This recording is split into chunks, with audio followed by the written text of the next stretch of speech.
ಇವತ್ತು ನಮ್ಮ ಶಾಸಕರಿಗೆ ಕೌನ್ಸಿಲರ್ ಹಾಕಿ ಅನಾಲಯಕ್ಕೂ ಅಂತ ಹೇಳಿದ್ದಾರೆ. ನಾನು ಹೇಳ್ತೀನಿ, ಒಬ್ಬ ಜಿಲ್ಲಾ ಮಂತ್ರಿ ಗ್ರಾಮ ಪಂಚಾಯತಿ ಸದಸ್ಯ ಆಗೋಕ್ಕೂ ಕೂಡ ಅನಾಲಯಕ್ಕೂ, ಅವ್ರು ಎಲ್ಲೂ ಕೂಡ ಹೋಗಿಲ್ಲ. ಇವತ್ತು ಜಿಲ್ಲಾ ಮಂತ್ರಿ ಆದಂಥ ಒಬ್ಬ ವ್ಯಕ್ತಿ ಎಲ್ಲ ಕಡೆಗೂ ಕೂಡ ಹೋಗಬೇಕು. ಈಗಲೇ ಅಲ್ಲಿ ಹಿಂದೆನೂ ಕೂಡ ಹೋಗಿಲ್ಲ ಎಲ್ಲುವ, ಇಲ್ಲೇ ಕೂತ್ಕೊಂಡು ದರ್ಪಣ ಮಾಡ್ಕೊಂಡು ಅಹಂಕಾರ ದುಡ್ಡಿನ ಅಹಂಭಾವದಿಂದ ಮಾತಾಡ್ತಾನೆ ಹೊರತು ಯಾವುದೇ ಥರದ ಅಭಿವೃದ್ಧಿ ಇಲ್ಲ. ಮತ್ತು ಅವನಿಗಿಂತ ಯಾರು ದುಡಿಮೆ ಮಾಡಬಾರ್ದು. ಇಡೀ ಜಿಲ್ಲೆ ಒಳಗೆ ಅವನಿಗೆ ಅಧಿಕಾರ ಬೇಕು. ಇಡೀ ಜಿಲ್ಲೆ ಒಳಗೆ ಅವನೊಬ್ಬನೇ ಶ್ರೀಮಂತ ಆಗಬೇಕು, ಇನ್ಯಾರೂ ಆಗಬಾರ್ದು. ಈ ರೀತಿಯ ದುರಂಕಾರವನ್ನು ಮಾಡ್ತಾ ಇದ್ದಾನೆ. ಇದು ನಾವು ಖಂಡಿಸ್ತೀವಿ. ಅದಕ್ಕೆ ತಕ್ಕ ಶಾಸ್ತ್ರನ ಜನ ತೀರ್ಪು ಕೊಡ್ತಾರೆ. ಹಿಂದೆನೂ ಕೂಡ ಕೊಟ್ಟಿದ್ದಾರೆ, ಇವತ್ತು ಕೂಡ ಕೊಟ್ಟಿದ್ದಾರೆ. ಒಂದೇ ಮನೆಗೆ ಅಧಿಕಾರ ಬೇಕು.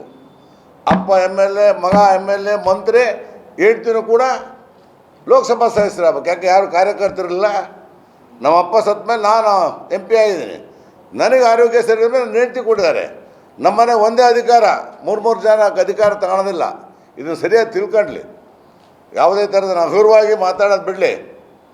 ನಾನು ಒಬ್ಬ ಮುತ್ಸದಿತನದಿಂದ ನಡ್ಕೊತಾ ಇದ್ದೆ. ನಾನು ಈ ಕೀಳುಮಟ್ಟದ ರಾಜಕೀಯ ನಾನು ಮಾಡೋನಲ್ಲ. ಕೀಳುಮಟ್ಟದ ರಾಜಕೀಯ ಮಾಡಿ ಜನಗಳನ್ನು ದಾರಿ ತಪ್ಪಿಸೋಂಥ ಕೆಲಸ ಮಾಡ್ತಾಯಿದ್ದಾರೆ. ಈ ದಾರಿ ತಪ್ಪಿಸೋ ಕೆಲಸ ಬಿಡ್ರಿ. ಪ್ರಜಾಪ್ರಭುತ್ವದಲ್ಲಿ ಓಟ್ ಕೇಳೋ ಹಕ್ಕು ಎಲ್ಲರಿಗೂ ಇದೆ. ಓಟ್ ಕೇಳಿ ಜನ ತೀರ್ಪು ಕೊಡ್ತಾರೆ.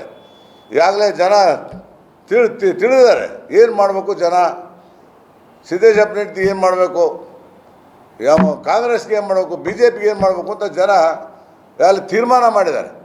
ಅದನ್ನು ನಾಳೆ ನಡೆಯುವಂಥ ಮೇ 7ನೇ ತಾರೀಕಿನ ಚುನಾವಣೆಯಲ್ಲಿ ಅತ್ಯಂತ ಅಧಿಕ ಮತದಿಂದ ಗಾಯತ್ರಿ ಸಿದ್ದೇಶ್ವರವರನ್ನು ಯಾವುದೇ ಅನುಮಾನನೇ ಬೇಡ, ಅಧಿಕ ಮತದಿಂದ ಗೆಲ್ತಾರೆ.